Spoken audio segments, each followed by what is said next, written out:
எல்லாருக்கும் வணக்கம். அரட்டை ஸ்குவாட் அசெம்பிள் ஆயிட்டோம். முதலாளி, நானு. இன்னைக்கு வந்து நெறைய டாப் அப் இருக்கு. அதாவது சும்மாவே வந்து சுத்தி சுத்தி அடிப்போம்.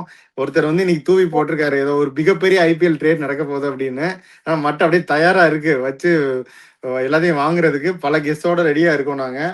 ஃபர்ஸ்ட் வந்து இந்தியா ஏ, சவுத் ஆப்பிரிக்கா ஏ பத்தி பேசிடலாம். மேட்ச் வந்து பெங்களூர் சென்டர் ஆஃப் எக்ஸலன்ஸ் நடக்குது. சவுத் ஆப்பிரிக்கா ஏ ஃபர்ஸ்ட் பேட்டிங் முடிஞ்சு 309 ஆல் அவுட் நம்ம பேசணும். அடுத்து இந்தியா ஏ சிறப்பா 234 அடிச்சிருக்காங்க. தமிழக அரசியலுக்கு ஏதோ சொல்ல வர்ற மாதிரி 234 ரன் அடிச்சு ஆல் அவுட் ஆயிருக்காங்க. இதுல வந்து சாய் சுதர்ஷன் 32, ஆயுஷ் மாத்ரே 65, தேவ்தத் படிக்கல அடிக்கல 6 ரன்னு, பட்டிதர் 19, ரிஷப் பந்த் 17, கேப்டன் அவர் தான். பதோனி தான் 38, தனுஷ் கோட்டியான் 13. அதுக்கப்புறம் மற்றவங்களாம் 4-5, இந்த மானவ சுத்தர் இவங்கெல்லாம் அன்ஷுல் கம்போஜ் எல்லாம். இந்த பெர்ஃபார்மன்ஸ் பத்தி என்ன நினைக்கிறீங்க? சுப்ராயன் வந்து 5 விக்கெட் எடுத்தாரு. என்ன நினைக்கிறீங்க சொல்லுங்க. இல்ல அவரு ஆயுஷ் மாத்ரே வந்து நம்ம ஃபாலோ பண்ணிட்டு இருந்தோம். இந்தியா ஏ கேப்டனா இருக்கிற வரைக்கும் அவர் பெருசா பெர்ஃபார்ம் பண்ணல. ஆனா ஜெயிச்சுட்டு இருந்தாரு. இந்தியா ஏ மேட்ச் எல்லாத்தையும் ஜெயிச்சுட்டு இருந்தாரு. ப்ராபப்ளி அவருக்கு வந்து அந்த ப்ரெஷர் ஆஃப் கேப்டன்சி ஒத்து வரல என்னமோ. பட் ஆனா இங்க வந்து ஃப்ரீ ஆயிட்டாரு. டக்குன்னு ஒரு 60-50 அடிச்சிட்டாரு. டாப் ஸ்கோர் பண்ணிட்டாரு. ஸோ மேபி அது ஒரு காரணமா இருக்கலாம். நம்ம வேற ஒரு தடவை திருப்பி வந்தாருன்னா வைஸ் கேப்டன் ஆக்கிடுவாங்கன்னு வேற பேசிட்டு இருந்தோம். அது தேவையா நிலைமைக்கு? இல்ல அவர் கொஞ்சம் வளர்ந்த பிறகு இருக்கலாமே. இல்ல பட்டிதர் தான் வைஸ் கேப்டனா? ஆமா. ஸோ கொஞ்சம் வளர்ந்த பிறகு அதுக்கப்புறம் பார்க்கலாமான்னு தெரியல.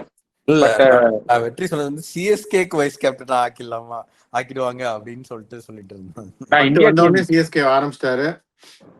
இல்ல முதல்ல நம்ம பேசணும். நம்ம இதை பத்தி பேசணும் முன்னாடி. சிஎஸ்கே வைஸ் கேப்டன் ஆயிடுவாரு. அதாவது வியூவர்ஸ் நீங்க பாருங்க, கேமராக்கு முன்னாடி மட்டும் ஒரு சிஎஸ்கே கிடையாது. கேமராக்கு பின்னாடியும் சிஎஸ்கே பத்தியே பேசிட்டு இருக்கிற ஒரு ஜீவன் அது மட்டும். சரி சொல்லு, இந்த பேட்டிங் பெர்ஃபார்மன்ஸ் பத்தி என்ன அவுட் ஆயிட்டாரே சொல்லு. அதான் ஆக்சுவலா வந்து ஓப்பனிங் பார்ட்னர்ஷிப் அவ்வளோ தூரம் நல்ல ஆல்மோஸ்ட் இந்த 90 கிட்ட போயிட்டு அதுக்கப்புறம் இவ்வளவு கம்மியா அடிக்கிறது வந்து மிடில் ஆர்டர் வந்து அதுவும் ஸ்பின். நம்ம வந்து நியூசிலாந்து கூட தோத்ததும் சொல்லிட்டு இருக்கேன். ரொம்ப ஸ்பின்னிங் ட்ராக்கு போட்டா ரொம்ப கஷ்டப்படுறோம். பட் அந்த அளவுக்கு பெருசா இது ஸ்பின்னிங் ட்ராக் கிடையாது. நம்மளோட இன்டர்நேஷனல் பிளேயர்ஸ் வந்து இப்போ ஆக்சுவலா வந்து ஸ்பின் வந்து ரொம்ப போரா விளையாடுறாங்க. அது சொல்லிதான் ஆகணும். அதுதான் இதை காமிக்குது. மிடில் ஆர்டர்ல இருந்து எல்லாருமே சொல்றேன், இன்டர்நேஷனல் அடுத்த லெவல் வரைக்கும் ஸ்பின் வந்து நம்ம போரா விளையாடுறோம். கொஞ்சம் வந்து ரொம்ப ஸ்பின்னிங் ட்ராக் போட்டோம்னா நம்மளே முடிச்சு விட்டுருவாங்க. நல்ல ஸ்பின்னர்ஸ் இருக்காங்க. பட் ஆனா அதுக்காக வந்து ஸ்பின் வந்து ரஞ்சி ட்ரோஃபில இப்ப ஜென்ரலா வந்து விளையாடுறவங்க ரொம்ப போரா தான் விளையாடுறாங்க. அதுதான் காமிக்குதுன்னு நினைக்கிறேன். அதை மாத்திரை ஆக்சுவலா நல்லா விளையாடினாரு. அதுவுமே வந்து ஒரு ஃபாஸ்ட் பவுலிங் போற வரைக்கும் நல்லா தான் விளையாடிட்டு இருந்தாரு. மோர் தென் 2 பால் இருந்தாரு. எல்லாமே ஷார்ட்ஸ்லாம் நல்லா கொஞ்சம் அக்ரெசிவா விளையாடிட்டு இருந்தாரு. ஆல்மோஸ்ட் ஸ்ட்ரைக் ரேட் வந்து 110 அப்படி இருந்துச்சு. ஸ்பின் வந்தோடனே கொஞ்சம் கம்மியாச்சு. அதுவும் நார்மல் ஒன்றும் ரொம்ப ரெகுலேஷன் பால் அது. அதை வந்து கையில கொடுத்துட்டு வந்தாரு. எல்லாருமே அப்படிதான் வந்தாங்க. சாய் சுதர்ஷனுக்கு ஒரு கேட்ச் வர டிராப் பண்ணாங்க. பட் ஆனா அவர் அடுத்த ஒரு நல்ல பால் இருந்து அந்த ஆங்கிள் நல்லா இருந்துச்சு, அவுட் ஆயிட்டாரு. அவர் ஆனா கொஞ்சம் ரொம்ப ஸ்லோவா விளையாடினாரு, ஏன்னு தெரியல. சரி பார்ப்போம். அப்படியே வந்து எல்லாரும் அவளோட எதிர்பார்த்துட்டு இருக்கிற அந்த ஐபிஎல் டாப் அப் போவோம். அதாவது நாட்டில் இந்த தொழிலதிபர்கள்ல தாங்க முடியலப்பா அப்படிங்கிற மாதிரி ட்விட்டர் ஓபன் பண்ணாலே இந்த ஐபிஎல் ட்ரேடு நியூஸ் இல்லை ரூமர்ஸ் எல்லாம் போஸ்ட் பண்றவங்க வந்து வச்சு பூந்து விளையாடிட்டு இருக்காங்க. இன்னைக்கு வந்து ஒருத்தர் போட்டிருக்காரு, ஒரு பாப்புலர் இன்ஃபுளுசர் வந்து மிகப்பெரிய ட்ரேடு இந்தியாவிலே நடக்காத, இது வரைக்கும் நடக்காத மிகப்பெரிய ட்ரேடு நடக்க போகுது அப்படின்னு போட்டிருக்காரு. அது என்னவா இருக்கும்னு நீங்க நினைக்கிறீங்க சொல்லுங்க. முதலாளி வந்து அதை ரிவர்ஸ் கூகுள் பண்ண அப்படின்னு என்கிட்ட சொன்னாரு. அதை பத்தி சொல்லுங்க. இல்ல அவர் போட்ட இமேஜ் ரிவர்ஸ் கூகுள் பண்ணா குவாலியர் போட்டுன்னு வந்துச்சு. குவாலியர்ல எந்த டீமும் இல்ல. அதனால அதை வச்சு எந்த வச்சு போட்டேன்னா அந்த குவாலியர் போட்டும் சொல்லுது. ஆனா அது குவாலியர் பிளேயர் 2 பேர் எனக்கு தெரியும். ஒன்னு வெங்கடேஷ் ஐயர், இன்னொன்னு ரஜத் பட்டிதார். பட்டிதார் இப்பதான் கப் வாங்கி கொடுத்திருக்காரு. அவர் எல்லாம் ட்ரேட் பண்ண மாட்டாங்கப்பா. இல்ல அது வந்து போட்டதுல வந்து குவாலியர் போட்டுன்னு காமிச்சு. ஆனா உண்மையா குவாலியர் போட்டான்னு தெரியல. கூகுள் கரெக்டா கண்டுபிடிச்சான்னு தெரியல. ஆனா ஏதோ ஒண்ணு அவர் கிளப்பி விட்டாரு. அது ஸ்பெகுலேஷன் நிறைய போறது வந்து பிரைமரியா வந்து KL ராகுல் and Sanju Samson, DC and RR ரெண்டுத்துக்குள்ள வந்து கை குலுக்கி மாத்திக்க போறாங்க அப்படின்னு பேசிக்கிறாங்க. ரெண்டும் மாத்துவாங்க அப்படின்னா மட்டு சொல்லு. ஐ மீன் சி ராஜஸ்தான் ராயல்ஸ் அவங்களுக்கு என்ன வரும், பெரிய டிஃபரன்ஸ் இல்லை. Both similar players, similar like Indian இதுல சொல்றேன். Wicket keeping option, both top order batsman. என்ன யூஸ்? மேபி கேப்டன்சி வந்து இவங்க வந்து அக்சர் பட்டேல் நம்பாம KL ராகுலும் நாட் இன்ட்ரெஸ்டட், அதனால சஞ்சு சாம்சன் ஒரு அப்கிரேட் நினைக்கிறாங்களா? அதனால என்ன டிஃபரன்ஸ்னு கேக்குறேன். இல்ல ராஜஸ்தான்ல வந்து நான் இருக்க மாட்டேன்னு சஞ்சு சாம்சன் சொல்றாரு, கேஎல் ராகுல் கேப்டன்சி இல்லாம நான் விளையாடுறேன், எனக்கு கேப்டன்சி வேணான்னு சொல்றாரா? அதுதான் ஒரே ரீசனா இருக்க முடியும். Rajasthan decided that Parag might be Parag captain அப்படின்னு அவங்க முடிவு பண்ணிட்டாங்க அப்படின்னா அவங்க வந்து சட்டை தச்சுட்டாங்க. சட்டை தச்ச சட்டைக்கு அவங்க ஆள் பார்த்துட்டு இருக்காங்க அப்படின்னு தான் நான் பாக்குறேன் இதை. அப்படி அந்த ஈக்குவேஷன்ல பார்த்தா நீங்க என்ன ஓப்பனிங் கீப்பர் பேட்ஸ்மேன் பாக்குறீங்க. அது நிறைய பேர் தான். ஐ மீன் இஷான் கிஷானுக்கும் அடிச்சுக்கலாம், இல்ல அவங்க ஆப்ஷன் போய் ட்ரேட் பண்ணி கேஎல் ராகுல் வந்து இஷான் கிஷானுக்கும் கேஎல் ராகுலுக்கும் கம்பேர் பண்ண முடியாது. இஷான் கிஷான் வந்து ஒரு மேட்ச் 2 மேட்ச் அடிப்பாரு. ஸ்ட்ரைக் ரேட் வந்து ஓரளவு கம்மியா இருந்தாலும் கேஎல் ராகுல் அட்லீஸ்ட் ஒரு 14 மேட்ச்ல ஒரு 9 மேட்ச் 10 மேட்ச் அடிச்சிருவாரு ஓரளவு கன்சிஸ்டன்டா. Strike rate overrated. Strike rate is overrated, அது ஓகே. பட் அது போன சீசன் நல்லா தான் அடிச்சாரு. ஒரு மேட்ச் தவிர மற்ற மேட்ச் எல்லாமே கொஞ்சம் அக்ரெசிவா தான் அடிச்சாரு. சரி, வேற யாரா இருக்கும்னு நீங்க நினைக்கிறீங்க? ஒரு முதலாளி ஒண்ணு அனுப்பிச்சு பயங்கரமா ஒரு 10 ஸ்மைலி போட்டு அனுப்பிச்சாரு. விராட் கோலி டு டெல்லி அண்ட் அங்க இருக்கிற கேஎல் ராகுல் வந்து அவர் ரிட்டையர் ஆகிற இடத்துல வந்து அவர் சொந்த ஊர்ல ரிட்டையர் ஆகணுமா பெங்களூரு, இவர் சொந்த ஊர்ல ரிட்டையர் ஆகணுமா டெல்லியில. அதனால அவங்க 2 பேரும் ராகுலையும் கோலியும் மாத்திக்குவாங்களாம். ஏற்கனவே ஒருத்தர் சென்னையில ரிட்டையர் ஆகணும் வந்தாரு, போன் பண்ணிட்டு இருக்காரு. சொல்லுங்க. கோலி சொந்த ஊர்னா இப்போதைக்கு லண்டன் தான், அங்கதான் போய் ஏதாச்சும் அவரு இப்ப எத்தனை வருஷமா அவரு டெல்லியில இல்ல. அண்ட் இவ்வளவு கன்சிஸ்டன்டா விளையாடி இருக்காரு ஆர்சிபில. he will want to retire RCB தான். அதெல்லாம் ஒன்னும் இல்ல. அதான் யாரோ ஒருத்தர் வந்து ஜாலியா போட்டுருப்பாங்க, சும்மா கிளைப்பிருக்க போட்டு விட்டுருக்காங்க. ஆனா நம்ம இன்னொரு ஆஃப் இதுல சொன்ன மாதிரி கேஎல் ராகுல் மேபி வந்து எல்லா 10 ஐபிஎல் டீமுக்கும் விளையாடணும்னு ஒரு ஆசைப்படுறாரா? இதற்கு 5 டீம், இந்த இதோட 5 டீம் ஏற்கனவே விளையாண்டாரு. விட்டா இன்னும் நான் 5 வருஷம் ஆடுவார்ல. ஒரு வருஷம் ஒரு டீம் கடைசி ரிட்டையர் ஆகிறப்ப வந்து ஆர்ட்ஸ் விட்ட மாதிரி ஒரு ஆர்சிபி ஆடுவாரோ, சிஎஸ்கே சட்டை போட்டு ஆடுவாரோ யாருக்கு தெரியும். பெரிய பிளேயர்னு ஹர்திக் பாண்டியா கூட சில பேர் சொல்லிட்டு இருக்காங்க. ஹர்திக் பாண்டியா அது வந்து depending upon Sanju Suryakumar Yadav captaincy அதனால ஏதாச்சும் இதுவா இருக்கு. பட் இன்னொன்னு நம்ம சொன்னது கூட பண்ணலாம்ல. நீங்க சொன்னீங்க என்னது, நம்ம என்னென்னமோ சொல்லிட்டோம். என்னன்னு விளக்கமா சொன்னீங்கன்னா அது ஹை லெவல் பெரிய பிளேயர்ஸ். அவங்க 2 பேரும் பெரிய பிளேயர்ஸ் தானே. ஆனா ஜடேஜா சாம்சனும் பெரிய லெவல் பிளேயர்ஸ் தான். அந்த ஸ்வாப் நடக்கூடாதுன்னு என்ன நிச்சயம்? பட் ஆல்மோஸ்ட் ஈக்குவல் ஸ்கில் செட்னு சொன்ன மாதிரி ஏதோ இருந்துச்சு அந்த ட்வீட்ல, இல்லையா? அந்த மாதிரிலாம் இந்த மாதிரி அந்த ட்வீட்ல இருந்த மாதிரி எனக்கு தெரியல. அவர் என்கேஜ்மெண்ட்டுக்காக போட்டாரான்னு தெரியல, எது போட்டாரான்னு தெரியல. அவர் ஒண்ணு போட்டு விட்டுருக்காரு, பயங்கரமா பத்திக்கிட்டு எரியுது. அதனால அது வீக்கெண்ட் கரெக்டா டைம் பார்த்து ஒரு ஆடா இருந்துச்சுன்னா என்ன பண்ணுவீங்க திடீர்னு?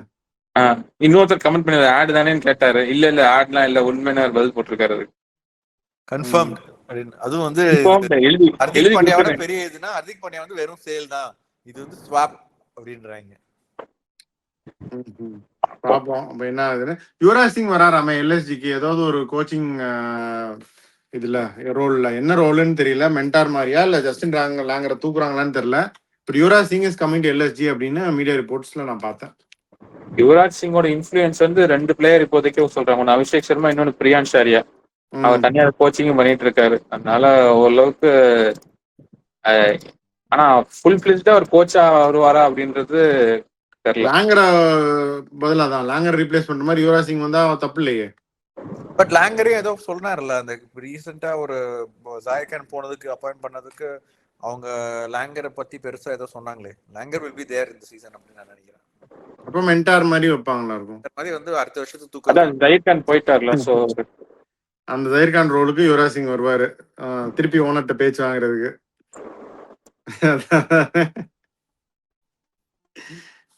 ஓகே பாப்போம். அதுக்கப்புறம் அப்படியே இஷான் கிஷான் ரோஹித் குரு சொல்றாங்க. அதான் அது வந்து பெரிய ஸ்வாப் நான் இது பண்ணல. இஷான் கிஷான் காவா ரோஹித் காவா? என்னடா ரோஹித் சர்மா ஆப்வியஸ்லி பெரிய இதுடா. பட் இஷான் கிஷான் ஸ்வாப் வந்து அந்த அளவுக்கு பெரிய ஸ்வாப் இது வரைக்கும் நடந்ததுலே பெரிய ஸ்வாப்னு சொல்ற அளவுக்கு இல்லைன்ற. வெற்றி நீ என்ன நினைக்கிற? இஷான் கிஷான் ரோஹித் சர்மா. அதான் இவங்க மும்பை வந்து ஏதோ சூரியன் அஸ்தமிச்சாலும் சூரியன் உச்சாலும் ஏதோ இது ட்வீட் போட்டு முடிச்சு விட்டாரு, போஸ்ட் போட்டு முடிச்சு விட்டாங்க. சன்ரைசர்ஸ் அப்படின்னு சொல்லலாம். ஓ நீ அப்படி பாக்குற? நைட் ரைடர் கிடையாது, ஆனா சன் ரைசர்ஸ் அப்படின்னு ஒரு மாதிரி மட்டும் பஞ்ச் விடுறாரு. சரி, ஓகே. பாப்பா ஏதோ என்ன ஆனா எதுவுமே உறுதியே கிடையாது. எல்லாரும் வந்து ஃபன் பண்றாங்க, நம்மளும் ஃபன் பண்ணிட்டோம். சரி, இப்ப நடந்த மேட்சுக்கு போவோம். Chattogram 30-20 Bangladesh West Indies. West Indies ஜெயிச்சிட்டாங்க 5 விக்கெட்ஸ். தன்சீர் ஹசன் ஒரு வழியா ஒரு 89 ரன் அடிச்சிட்டாரு. அதுக்கப்புறம் சைஃப் ஹசன் ஒரு 23, மொத்தமா சேர்த்து 151 தான் அடிச்சாங்க. ரொமாரியோ ஷெப்பர்ட் இப்போ கொஞ்சம் நிறைய பவுலிங் போடுறாரு, 3 விக்கெட்டு. ஆமா, ஹேட்ரிக் இன்க்ளூடட். ஜேசன் ஹோல்டரும் கன்சிஸ்டன்டா நிறைய போட்டுட்டு இருக்காரு, 2 விக்கெட்டு. காரே பேரி 2 விக்கெட்டு. அகில் ஹுசேன் நியூ பால் நல்லா போட்டாரு, 4 overs 26 ஒரு விக்கெட்டு. திருப்பி ஆடின வெஸ்ட் இண்டீஸ் வந்து அதை சேஸ் பண்ணிட்டாங்க. சேஸ் பண்ணது யாரு அப்படின்னா சேஸ் தான். உன் பேர் என்ன? பழனி சார். நீ எந்த ஒரு பழனி சார் அப்படிங்கிற மாதிரி சேஸ் வந்து சேஸ் பண்ணிட்டாரு. ஹக்கீம் அகஸ்டி நல்ல பிளேயரு, அவரும் ஒரு 50. அமீர் ஜாங்கோ புதுசா ஓப்பனிங் ஆப்ஷன் அவங்க இஷ்டத்துக்கு ட்ரை பண்றாங்க. இப்போ அமீர் ஜாங்கோ 34 ரன் அடிச்சிட்டாரு. நம்ம கூட இன்னைக்கு பேசணும் வேர்ல்டு கப் எப்படி போவாங்கன்னு. ஸோ அவரு ஒரு 34. ஸோ அதை சேஸ் பண்ணிட்டு போயிட்டாங்க. 16.5 ஓவர்ல சேஸ் பண்ணிட்டாங்க. ஸோ கம்ஃபர்டபுள் வின் தான். அந்த ரிஷாத் ஹுசேன் 3 விக்கெட் பங்களாதேஷ்க்கு. அது மற்றபடி மற்ற பவுலர்ஸ்லாம் ஒன்றும். இப்போ மஹதி ஹசன் எக்கனாமிக்கலாக போட்டு 4 over 18 ஒரு விக்கெட். மஹதி மிராஸ் கிடையாது, மஹதி அந்த ஆஃப் ஸ்பின்னர். ஸோ இதுதான் அவங்களோட இது. நசுமு விளாட்னாரு 3 overs 29 ஒரு விக்கெட்டு. ஸோ வெஸ்ட் இண்டீஸ் ஜெயிச்சிட்டாங்க. திரும்பியும் என்ன நினைக்கிறீங்க? சீரீஸ் வின்னு. அதான் ஃபர்ஸ்ட் ஜெயிச்சதுனால இந்த மேட்சுக்கு வந்து ட்ரையல் பார்த்ததுக்காக ஹோப்பு, ஸ்டீல்ஸ், அப்புறம் ரத்தர்ஃபோர்ட் 3 பேர் ரெஸ்ட் பண்ணிட்டு தான் இவங்க 3 பேரும் கொண்டு வந்தாங்க. கொண்டு வந்த 3 பேரும் பெர்ஃபார்ம்டு. ஜாங்கோ பெருசா அடிக்கல, பட் பிஹைண்ட் த டம்ஸ் கீப்பிங் நல்லா தான் பண்ணாரு. அப்புறம் இவங்க 2 பேரும் நல்லா விளையாண்டாங்க. ஸோ அதுதான் நம்ம அன்னைக்கு பேசுன மாதிரி தான். This will be probably there playing 15 or 11 going forth into the world cup. So ஒருக்கு செட் ஆயிட்டாங்க. இவங்க பேட்டிங் மட்டும் கொஞ்சம் டாப் ஆர்டர் கொஞ்சம் ஸ்ட்ரென்தன் பண்ணிட்டாங்க அப்படின்னா கொஞ்சம் then it would be good தான் தோணும். மட்டும் என்ன நினைக்கிற? ஐ மீன் ஃபுல் ஸ்ட்ரென்த் டீம் கிடையாது வெஸ்ட் இண்டீஸ், பட் நல்லா பெர்ஃபார்ம் பண்ணிட்டாங்க. அதுவும் ஹோம்ல பங்களாதேஷை வந்து ஆக்சுவலா நிறைய டீம் வந்து நம்ம ஆஸ்திரேலியா கூட கஷ்டப்படும் சம்டைம்ஸ். பங்களாதேஷ்ல விளையாடுறது வந்து கொஞ்சம் கஷ்டம் தான் அந்த ஸ்பின்னு லோ பிச்சஸ்ல. பட் வெஸ்ட் இண்டீஸ் வந்து ஆல்மோஸ்ட் சிமிலர் இதில் தான் விளையாடிட்டு இருக்காங்க இப்போ அவங்க இதில் சிபிஎல் பிச்சர்ஸ் எல்லாமே. அண்ட் நல்லா பெர்ஃபார்ம் பண்ணிட்டாங்க. இட் சேஸ் மோர் அபவுட் அதான் பங்களாதேஷ் தென் west Indies.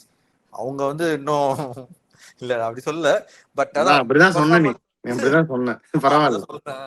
Thanseer Hasan okay, அதான் அவங்க வந்து எப்படின்னா போன சாம்பியன்ஸ் ட்ரோஃபில இப்ப ரீசெண்ட் இதுல தெரிஞ்சது. அதாவது 2 பேர் ஓபனர் இவங்க தான் அப்படின்னு சொல்லிட்டு உள்ள கொண்டு வந்து ஃபர்ஸ்ட் மேட்ச் முடிஞ்ச உடனே அந்த ஒரு ஓபனர் தூக்கிட்டாங்க. அடுத்து சௌமியா சர்க்கார் உள்ள வருவார், எப்பயுமே வருவார். அப்புறமா வந்து 4வது மேட்ச்ல திரும்ப அந்த தூக்குன ஓபனரை கொண்டு வந்துட்டு மிச்சம் இருந்த சைஃப் ஹசனை வெளியே, தன்சீர் ஹசனை வந்து வெளியே உட்காரு அப்படின்னு பண்ணிட்டு அவங்க 2 பேரும் விளையாண்டாங்க. அதுக்கப்புறம் வந்து தோக்க போகும்போது திரும்ப சைஃப் ஹசன் இந்த மாதிரி தான் கொண்டு வருவாங்க. ஒரு ஓப்பனர்னு ஒருத்தரை கொண்டு வந்துட்டு ஒரே ஒரு மேட்ச்ல வெளியே உட்கார வச்சிருக்கிறதுலாம் வந்து அந்த மாதிரி பெருமை அவங்களுக்கு தான். அதாவது இவங்களோட ஓவர் ஷேடோ பண்றது வந்து பாகிஸ்தான் கேப்டன்சி தான் இவங்களோட இந்த ரவுண்ட் டேபிள். இது முன்னாடி ஸ்ரீலங்காவும் இதை பண்ணிட்டு இருப்பாங்க, சந்திமாலே ஏஞ்சலா மேத்யூஸ் எல்லாம் வச்சு. இப்ப அதை நிறுத்திட்டாங்க கொஞ்சம் அந்த காமெடி.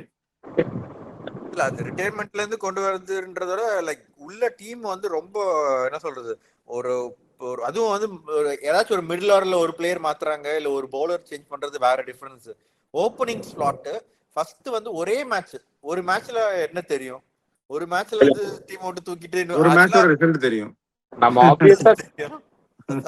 ஆப்வியஸா தெரியல, பட் அவங்களோட பொலிட்டிக்கல் இன்ஃப்ளூயன்ஸ் ரொம்ப ஹெவியா இருக்குன்னு நினைக்கிறேன். அதுவும் பர்டிகுலரா இந்த கவர்மெண்ட் இஷ்யூஸ்லாம் இருக்கிறதுனால, அதனால யாரெல்லாம் எப்படி கிடைக்குதோ சான்ஸுக்குள்ள மாத்தி மாத்தி போட்டு விளையாண்டுக்கிட்டு இருக்காங்க. நிறைய லாக்குள் வந்து நான் நிறைய பட ரெஃபரன்ஸ் எல்லாம் கொடுத்துருப்பேன். இந்த சுந்தர் படத்துல எல்லா சுந்தர் சி படத்துலயும் ஒரு கல்யாண சீன் வரும், பொண்ணு மாப்பு மாறுவாங்க இல்ல மாப்பிள்ள மாறுவாங்க, அப்படியே சுத்திட்டே இருப்பாங்க. அந்த மாதிரி இவங்க பண்றாங்கன்னு நீங்க சொல்றீங்க, புரியுது.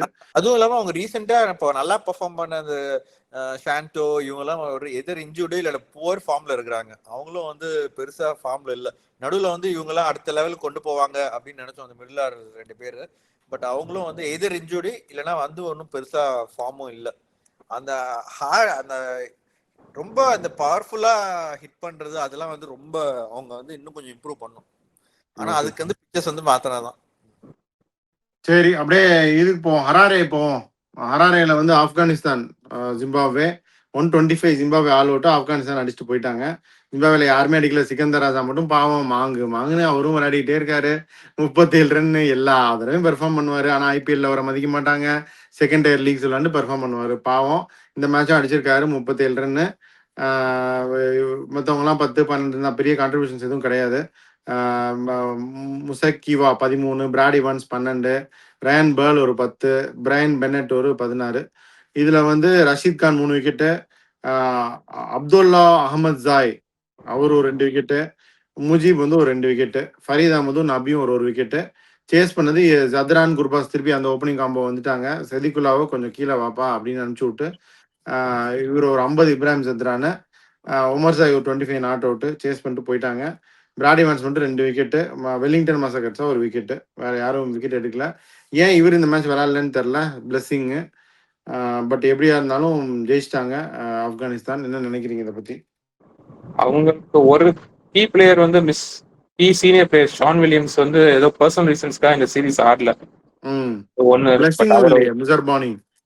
பிளெஸிங் பத்தி எனக்கு சரியா ஏன்னு தெரியல. பட் இவர் ஷான் வில்லியம்ஸ் இல்ல, ஆனா அவர் ஏன் இல்லைன்னு பர்சனல் ரீசன்ஸ். பட் திருப்பி வருவாரா ஸ்குவாடுக்கு இல்ல வேற ஏதாவது பிரச்சனையான்னு தெரியல. அது ஒண்ணு. பட் அது ஒருத்தர்னால இவங்க டீம் பெரிய அளவுக்கு மாறுச்சா அப்படி கேட்டா இல்ல. Afghanistan was definitely better team, அது சொல்லிதான் ஆகணும். பவுல்ட் வெல், அவங்க பிளான் படி they able to contain them. அதே மாதிரி ஃபர்ஸ்ட் மேட்ச்லயும் வந்து 186 அடிச்சுட்டு அதுக்கப்புறம் டிஃபெண்ட் பண்ணிட்டாங்க, 127 ஆல் அவுட் ஆக்கிட்டாங்க. ஸோ பவுலிங் யூனிட்டை வந்து ஜிம்பாப்வேல ஹேண்டில் பண்ண முடியல. அதான் ஃபேக்ட். மட்டும் என்ன நினைக்கிறேன் இல்ல அதான் டெஸ்ட் மேட்ச் ஆக்சுவலாக நல்லா பெர்ஃபார்ம் பண்ணாங்க. பட் அதான் வெஸ்ட் இண்டீஸ் மாதிரி ஆப்கானிஸ்தானும் வந்து 2020 தான் நாங்கள் விளாடுவோம் ஒழுங்கா அந்த மாதிரி இருக்காங்க. அண்ட் உமர்சாயும் நல்லா ஆக்சுவலாக 2 மேட்சுமே நல்லா பெர்ஃபார்ம் பண்ணாரு. ஃபர்ஸ்ட் மேட்ச்லயும் வந்து 20 ரன்ஸ் அடிச்சாரு, இதுலயும் ரன்ஸ் அடிச்சாரு, இதுலயும் நல்லா ஆக்சுவலாக பவுலிங் போட்டார் விக்கெட் கிடைக்கலாலும். அவரு வந்து நம்ம சிஎஸ்கே எடுத்தா நல்லா இருக்கும். நிறைய எடுத்துடணும் உனக்கு சிஎஸ்கேல. இல்ல எனக்கு வந்து first choice fast bowling all rounder தான். அவர் ரொம்ப பஞ்சாப் ரிலீஸ் பண்ணாங்க. நேத்து மேட்ச் பார்த்து நீ ஜமீமா ராட்ரிகஸ் எடுக்கணும்னு சொல்லல, நான் ரொம்ப நாளா சொல்லிட்டேன். உமர்சாய் வந்து கரெக்டா ஃபிட் ஆவாரு அந்த இதுக்கு பொசிஷனுக்கு. ஒரு கடைசியா கொஞ்சம் ரன் அடிக்கிறது, பவர் பிளேலயும் அவரால் போட முடியும். ரீசெண்டா கொஞ்சம் டெத்ல ஓரளவுக்கு டீசெண்டா போடுறாரு. அட்லீஸ்ட் ஒரு 10 ரன் 11 ரன் கொடுக்குறாரு, தவிர நிறைய ரன் எல்லாம் கொடுக்கறது இல்ல. So decent enough option. ஆனா அவர் ரிலீஸ் பண்ணுவாங்களா அப்படின்னு தெரியல. அவரு நல்லா ஆக்சுவலா பெர்ஃபார்ம் பண்றாரு. முஸ்ரமணி ஐ திங்க் டெஸ்ட் மேட்ச்க்கு அப்புறம் விளையாடல இல்ல பெருசா. மேபி ஏதாவது இன்ஜுரி கேக்குறேன் என்னன்னு கேக்குறாரு தெரியுமான்னு கேக்குறேன். போன மேட்ச் விளையாடாரு, அதான் மேபி அதாவது இன்ஜுரி ப்ரோன் தானே, அதனால தானே ஆர்சிபில இருந்தாங்க, எல்ஹெச்ல இருந்தாங்க, எல்லாம் அனுப்பி விட்டாங்க. ஸோ அதான் இன்ஜுரி இதாக இருக்கும், கன்சிஸ்டண்டா இல்லை போட மாட்டாரு.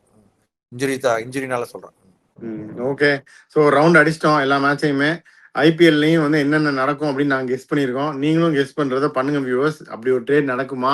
இந்திய தொலைக்காட்சிகள் முதல் முறையா என்னன்னு நம்ம பார்க்கலாம். என்னன்னு we will keep following up and tracking upcoming டேஸ்ல. அப்படியே நாங்களும் 10,000 சப்ஸ்கிரைபர்ஸை நோக்கி போயிட்டு இருக்கோம். உங்களுடைய சப்போர்ட்டால், பேர் ஆதரவால் அதையும் தொடர்ந்து பண்ணுங்க. 10,000 வந்தோடனே கண்டிப்பா ஒரு லைவ் இருக்கு. அதுக்கப்புறம் நிறைய பிரியாணியும் உண்டு, நிறைய ஸ்பெஷல் உண்டு, சர்ப்ரைஸும் உண்டு. தொடர்ந்து உங்களுடைய ஆதரவை கொடுங்கள். இப்போதைக்கு அவ்வளவுதான். முதலாளி நீங்க சொல்றதை சொல்லுங்க. We'll sign off for this. We'll keep you posted with further updates. Your artist. Bye.